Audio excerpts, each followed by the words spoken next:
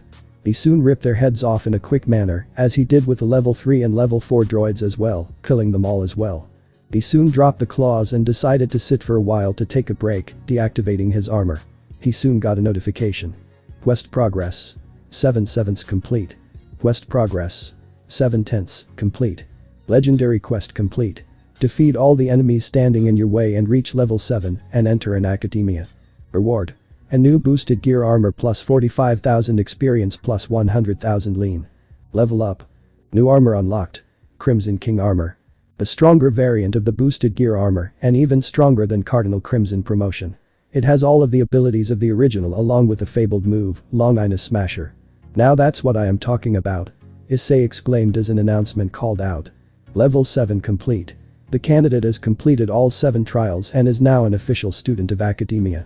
Does the user wish to continue after a mandatory break? Issei responded with a smile. Yes, I would like to. Issei responded, to which the announcer responded, you can rest for 30 minutes, then we can begin the final levels. Issei took a breather, wondering if Juniper was watching him. She must be happy that Issei was clearing the levels even better than ever. He wondered if he could access the shop inside of the system, but he decided to rest for a while, gathering strength and stamina. Time passed, and Issei got up. The announcer then spoke. Level 8 has begun, best of luck to you. The scenery changed, and instead it was a sort of field with floating islands. He immediately entered into his balance breaker state, knowing full well that they will be annoying. He saw his new enemies. The first was a flying drake that was breathing fire onto the group. He knew that this was the first non-droid monster that he would be dealing with. Along with it he saw the usual droids from level 3 to 7, with level 6 and 7 becoming more common. The drake started to breathe fire as Issei shouted, Ascalon. Blade. Issei brought out Ascalon to fight off against the dragon, which started to breathe fire onto Issei, as he took the flames without a problem, as the latter responded. Didn't you forget that a dragon is immune to fire?